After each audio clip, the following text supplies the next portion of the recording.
Broken, Pilot. Written by Dr. Dathan Paterno. Fade in.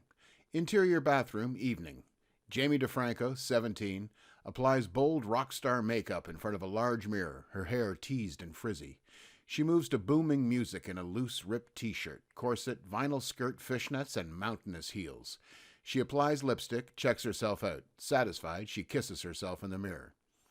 Exterior high school auditorium, evening. People usher in. Posters advertise a school variety show. Interior auditorium, night. Jamie stands backstage with 3 male bandmates. The curtain goes down as a ventriloquist exits stage left.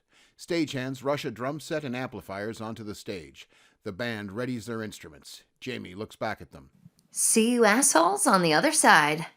The curtain rises. Jamie grabs the microphone. Stage lights hit her as she turns to the audience. 1, 2, 3, 4. The band jams with high energy. Jamie sings with conviction. Jamie struts to the soloing guitarist, leans into his ear. I love you. The guitarist smiles, continues his solo. Jamie walks back to the mic, resumes the final chorus.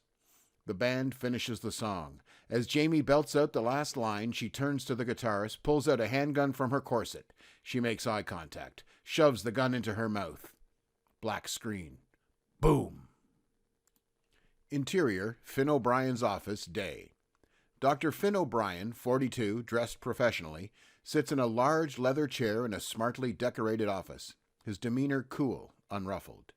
Impressive. Jamie sits in skater gear on a couch across from him. You're not going to put me back in the hospital, are you? I don't hospitalize people for fantasies.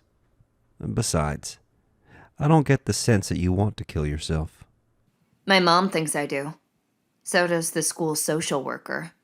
Well, you've learned a valuable lesson. Which is... Most adults can't tolerate suicide fantasies. Why don't they bother you? Because I know they mean something. And not that you want to off yourself. Yeah? They mean that I'm insane.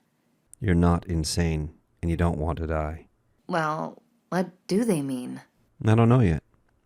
But I do know there's a good reason for them. We can figure it out together. Jamie contemplates this.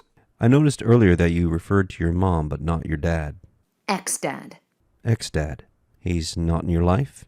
She shakes her head. Finn gives her a knowing look. Now you think I have daddy issues. I've never met anyone who doesn't have mommy or daddy issues. Jamie shifts in her seat, looks away. Finn regards her, looks at a clock on his bookshelf. 3:45. We're about out of time. Why don't you think it over? Let me know if you'd like to continue.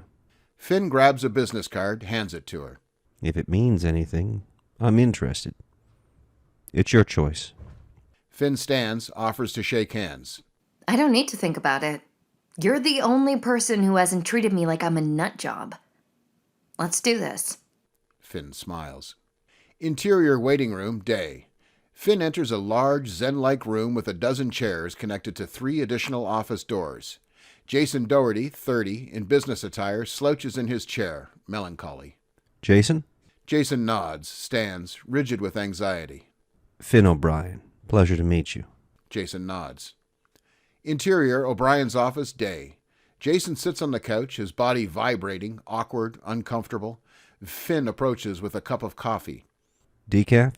He hands it to Jason, who looks up, offers a forced smile. Finn sits. He regards Jason's jiggling knee. Jason grabs his knee, stills it. First meeting jitters?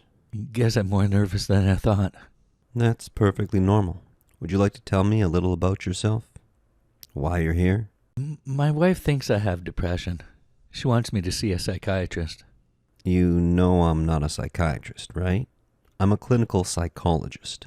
I heard you kind of do things different, without drugs. Thought I'd give it a try. Your wife must be pretty concerned about you. She doesn't like when I'm unhappy. It's difficult to live with a depressed spouse. How often would you say you're unhappy? Jason considers for a while. Pretty much all the time. That sounds awful. Any idea why?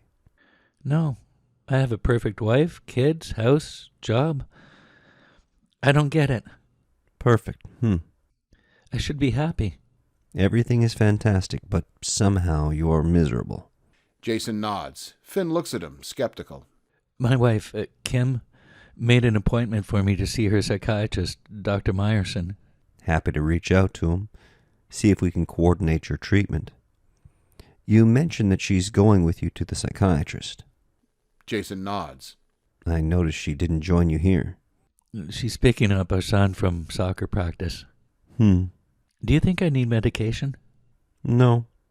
I think you need to understand why you're depressed. You don't think I have a biochemical imbalance? That theory's bullshit. Jason's face shows signs of life. I could be wrong, but I have a hunch your marriage isn't quite as idyllic as you suggest. Perfect wife? Perfect children? Jason looks away. Does Kim know you're here? Jason takes a moment, shakes his head. She's not a big believer in therapy. So you lie to her while she makes appointments behind your back with doctors you don't want to see. Well... Doesn't sound perfect to me. Okay, maybe it's not perfect, but I don't think she's the reason I'm depressed. Okay. So, what now? I'd like to know more about you. Your story. My story? Who is Jason Doherty? Where'd he come from? What was his childhood like? I doubt he was always depressed. Your story holds clues as to when and why it started. How much time do we have? Plenty. Okay. Interior waiting room, day. Finn opens the door to the waiting room. Jason approaches the door, stops. Thank you. I feel more relaxed. Good. I'm glad. Do you think I should tell Kim I was here?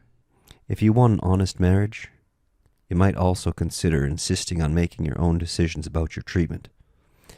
In the meantime, I'll call Dr. Meyerson, see if he can hold off on meds until we have a better idea of what's going on. Jason nods, shakes Finn's hand. Finn pats him on the shoulder. Be well. Until next week.